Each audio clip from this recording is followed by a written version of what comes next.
Hi, welcome back to our series about Todoist for beginners. We're now in video 6. In the last video we looked at projects. So projects are a way of organizing things that have a beginning and an end. So you see here we have the section which is projects, and we have sections, so each project is a section. You can do it this way, or you can create a new project for each one, but I actually like to use the sections. One of the reasons for it is that you can then view it as a board. So if you don't have too many projects, you can actually look at your projects as a board, or you can use it as a list. So this is for projects. Now let's look at areas. And I already populated some areas here. Areas are things where parts of your life where it does not have a beginning and an end. You're just trying to maintain a certain standard. You're doing stuff to maintain a certain standard. And everything that has to do with family, friends, fitness and health, maybe personal development, these are the type of things that tend to fall through the cracks, and where it's good to have a view of, well, what are we doing in this area to maintain a certain standard? So I give an example here. I'm going to add a task for family, which is organize weekend with my mother. And something that is inevitably will come up is to organize activities for Christmas. So this can already be added, and I can also already give this a priority. So organize the weekend with my mother is a priority too. It's not top priority, and I have not dated it actually, but it's a priority too. Now friends, I need to follow up with Robert to see his new house, okay, or apartment. Let's say he moved into a new apartment, and I met him, okay. So, and now I could actually be more specific. Instead of just follow up with Robert to see about his new apartment, I could say call Robert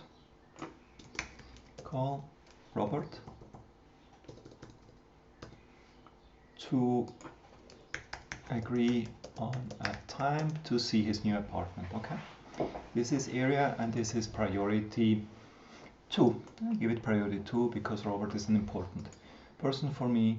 And then here, this is not a new section. Oops, cancel. How do I add a task here? Interesting. Section is at the end. It's a bit annoying. How do I add a task to a section? At the end.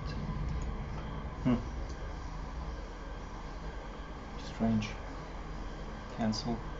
Here. So I was in cancel mode. So now that the task is in, I can add here. I was a bit confused for a moment.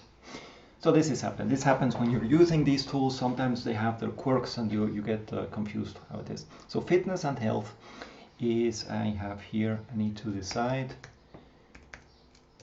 if I am going to take the coaching offer from Paul. This is to add a task, and in fitness and health, what else is in fitness and health here is I'm going to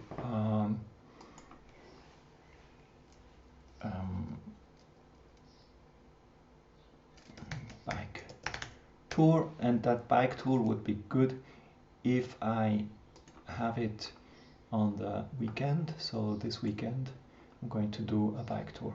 Okay, so now you have it. And priority this, I'm gonna give it a high priority because this is actually quite important to me, and this is deciding on this Yes, I'm going to give it priority 2. Okay.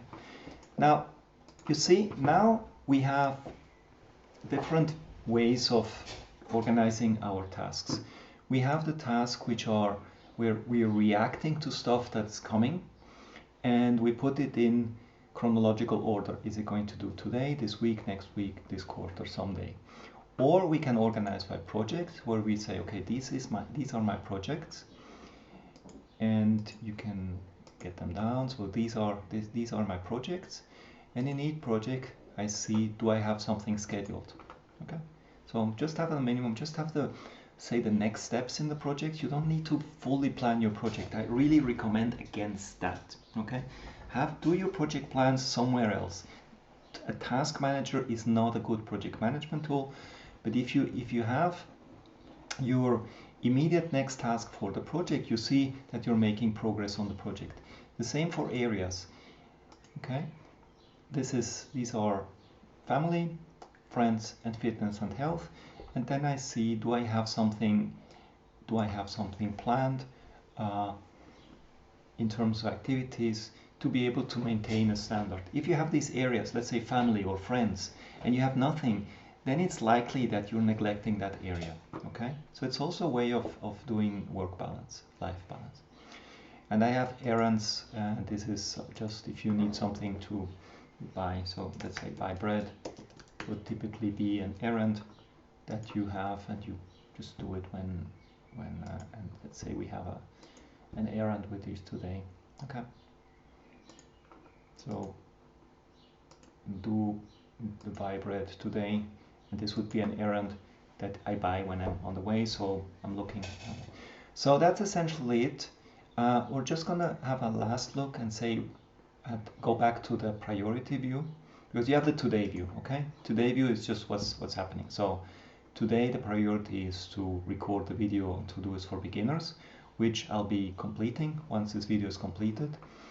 But then we also have, I have these priority 2 items. Now let's look at filters and labels, because we've set up filters and labels. Let's see what we have in terms of priority 1. Okay, now we can look at priority 1 items, and we can look at them by date.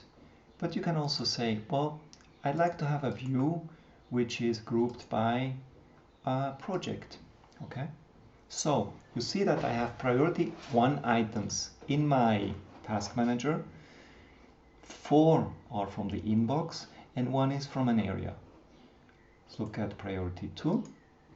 Okay, we have priority 2 items which come from the inbox, priority 2 items that come from projects, and priority 2 items that come from the areas. And that gives you an overview. It allows you to focus on your top priority, then your second priority, then your third, and it gives you a bit of a view of what's going on in your life. Okay, so that, my friends, concludes this video, and it also concludes this video series on setting up Todoist. I hope you found this useful, and as this is now completed, I'm going to tick this as done. So I have done my most important task for today, which is to produce these videos for you. Thank you for watching, and take care, stay safe, and keep doing meaningful stuff. Bye bye.